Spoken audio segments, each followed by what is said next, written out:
اعوذ باللہ من الشیطان الرجیم بسم اللہ الرحمن الرحیم۔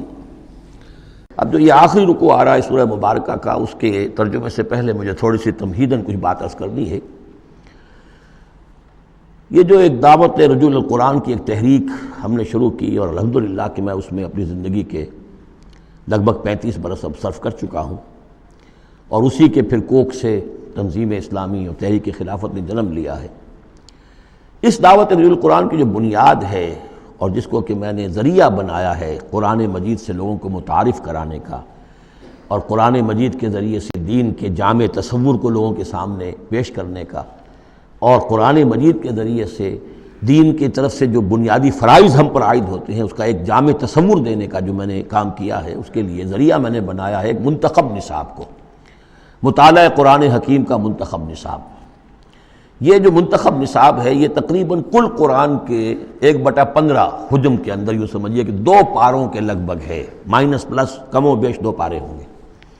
تو اس میں ان آیات کو لیا گیا ہے کہ جن میں ایک تو یہ کہ دین کا جامع تصور بہت مختصر الفاظ میں سامنے آ جائے، اور جو فرائض دینی ہیں جس کا کہ ہم سے باز پرس ہونی ہے، جس کے بارے میں پوچھ گچھ ہونی ہے، تو اس کا صحیح تصور ہمیں معلوم ہے۔ کوئی نماز روزہ یہ تو فرض ہے، سب جانتے ہیں، اس کے علاوہ بھی کوئی چیز فرض ہے، کسی چیز کے بارے میں ہم مسئول ہیں، ذمہ داری ہماری ہے یا نہیں ہے۔ تو وہ جو منتخب نصاب ہے اس کے مختلف جو حصے ہیں، ہم کچھ حصوں سے گزرے ہیں، لیکن یہ میں آج سوچ رہا تھا کہ جیسے میں نے آپ کو بتایا تھا کہ حروف مقطعات کا معاملہ یہ ہے کہ 29 حروف ہیں یا 28 حروف ہیں عربی زبان کے الفابیٹس جو ہیں، شروع کے حصوں میں سے حروف میں سے بہت کم ہیں جو حروف مقطعات میں آئے، اور آخری جو حصہ ہے اس کے تختی کے، اس کے بہت سے حروف ہیں، اکثر و بیشتر ہیں کہ جو حروف مقطعات میں آئے۔ تو یہ پہلی مرتبہ میرا ذہن ادھر گیا ہے کہ ہمارے اس منتخب نصاب میں بھی یہ چیز کوئی میرے پیش نظر نہیں تھی کہ جان بوجھ کر ایسا کیا ہو۔ زیادہ حصے اسباق وہی ہیں کہ جو نصف ثانی سے متعلق ہیں، بلکہ قرآن مجید کے آخری حصے سے زیادہ جو ہیں وہ اس میں مقامات اور آیات اور رکوع یا صورتیں شامل ہوئی ہیں۔ لیکن اس وقت اس کا تعارف میں یہ کرا رہا ہوں کہ اس کا ایک بڑا مرکزی درس ہے کہ جو اگلی جو یہ رکوع آ رہا ہے جو 6 آیات پر مشتمل ہے، یہ اس کا بڑا مرکزی درس ہے۔ یہ جو میرا منتخب نصاب ہے اس کے 6 حصے ہیں۔ نقطہ آغاز ہے سورۃ العصر، والعصر ان الانسان لفی خسر الا الذین آمنوا وعملوا الصالحات وتواصوا بالحق وتواصوا بالصبر۔ مختصر ترین صورت، جامع ترین صورت کہ انسان کی نجات کے یہ 4 لوازم ہیں: ایمان، عمل صالح، تواصی بالحق، تواصی بالصبر۔ پھر 3 اور مقامات ہم نے اس میں ایسے ہی جامع مقامات جس میں یہ چاروں چیزیں تقریباً بیان ہوئی ہیں وہ شامل کر کے وہ پہلا حصہ ہو گیا۔ اس کا ایک درس ہم گزر چکے ہیں سورہ بقرہ میں، آیت البر، اس کا درس نمبر 2 ہے۔ لیس البر ان تولوا وجوہکم قبل المشرق والمغرب۔ نیکی جو تم نے سمجھی ہوئی ہے، کسی نے کسی شے کو نیکی سمجھا ہوا، کسی نے کسی کو نیکی سمجھا ہوا ہے، اصل نیکی کیا ہے، پوری نیکی کیا ہے، نیکی کی روح کیا ہے، جڑ بنیاد کیا ہے، نیکی کے مظاہر کیا ہیں، ان مظاہر میں پھر اقدمیت کس چیز کی ہے، اولیت کس شے کی ہے، ثانوی درجے میں کون سی ہے، پھر چوٹی کیا ہے، سمم بونم کیا ہے، سب سے اونچا جو مقام ہے، جو مقام مطلوب ہے وہ کیا ہے۔ اسی طریقے سے پھر اس کا دوسرا حصہ جو ہے اس منتخب نصاب کا، اس میں کچھ ایمان سے متعلق مباحث ہیں۔ ایمان کن چیزوں کا نام ہے، کیسے ایمان وجود میں آتا ہے، تو اس میں سورہ فاتحہ بھی ہے، وہ بھی ہم پڑھ چکے ہیں، اور پھر سورہ آل عمران کا جو آخری رکوع کی آیات تھیں، ان فی خلق السماوات والارض واختلاف اللیل والنہار یہ بھی جو ہے لآیات لأولی الالباب۔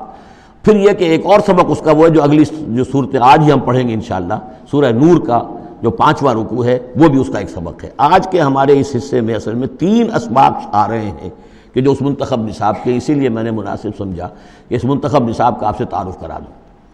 پھر یہ تیسرا حصہ اس کا جو ہے وہ اعمال صالحہ، عمل صالح کی تفصیل کیا ہے، انفرادی سطح پر کیا عمل ہونا چاہیے، اجتماعی سطح پر کیا ہونا چاہیے، معاشرتی سطح پہ کیسے ہونا چاہیے، ریاستی سطح پر کیا ہونا چاہیے۔ تو اس میں خاص طور پہ معاشرتی سطح سے متعلق وہ سورہ بنی اسرائیل کے 2 رکوع ہم پڑھ چکے ہیں جو 15ویں پارے میں آئے، سورہ بنی اسرائیل میں 3 اور 4 رکوع، جو میں نے عرض کیا تھا کہ یہ 10 کمانڈمنٹس جو ہیں تورات کے، گویا کہ ان کی یہ تعبیر ہے، قرآن مجید کی تشریح یہ ہے ان کی۔ تو اس طریقے سے یہ درس جو ہمارا وہ چلتا ہوا، پھر آخر تک اب جو حصے آئیں گے میں بر وقت آپ کو بتاتا جاؤں گا، لیکن یہ درس جو ہے یہ بھی در حقیقت اس کے تیسرے حصے کا آخری یا چوتھے حصے کا پہلا درس ہے، بالکل مرکزی جگہ، 3 حصے ادھر 3 حصے ادھر۔ یہ اس اعتبار سے جامع ترین مقام ہے قرآن کا کہ قرآن کی دعوت کو دو حصوں میں تقسیم کر کے بیان کیا گیا۔ ایک قرآن کی دعوت عمومی ہے، ہر انسان، کل نوع بشر کے لیے، اس لیے کہ حضور کی بعثت تمام انسانوں کے لیے ہے۔ ہر انسان کسے باشد، چاہے شمال کا ہو، جنوب کا ہو، مشرق کا ہو، مغرب کا ہو، کالا ہو، گورا ہو، پیلا ہو، نیلا ہو، کوئی ہو، سب کے لیے کیا دعوت ہے قرآن کی؟ قرآن کیا کہتا ہے؟ کوئی ہے یا نہیں؟ پہلے درجے میں تو دعوت عمومی، الی کافۃ الناس۔ دوسرے درجے میں دعوت خصوصی، یہ کن کے لیے ہے؟ جو ماننے کا اعلان کرے۔ پہلی دعوت دعوت ایمان ہے، مانو اللہ کو، مانو رسول کو، مانو آخرت کو، مانو بعث بعد الموت کو، مانو جنت کو، مانو دوزخ کو، یہ ہے عام۔ جو یہ مانتے ہی نہیں، اب ان سے کوئی اور کلام نہیں، ان سے ہم کیسے کہیں گے نماز پڑھو اور روزہ رکھو؟ وہ اللہ کو نہیں مانتے، قرآن کو نہیں مانتے، نبی کو نہیں مانتے۔ تو دعوت ایمان ہے دعوت عام قرآن مجید، اور پھر جو ایمان کا دعویٰ کریں اب ان سے خطاب ہے کہ اب جگر تھام کے بیٹھو، میری باری آئی، جب تم نے مان لیا تو ماننے کا یہ تقاضا پورا کرنا پڑے گا۔ اب وہ دعوت عمل ہوگی، یہ کرو اور یہ کرو اور یہ کرو اور یہ کرو۔ تو دعوت ایمان یہاں پر، اور پھر دعوت عمل، ان کو علیحدہ علیحدہ سے جو ہے اللہ تعالیٰ نے ان 6 آیات کے اندر بیان کر دیا۔ صدق اللہ العظیم۔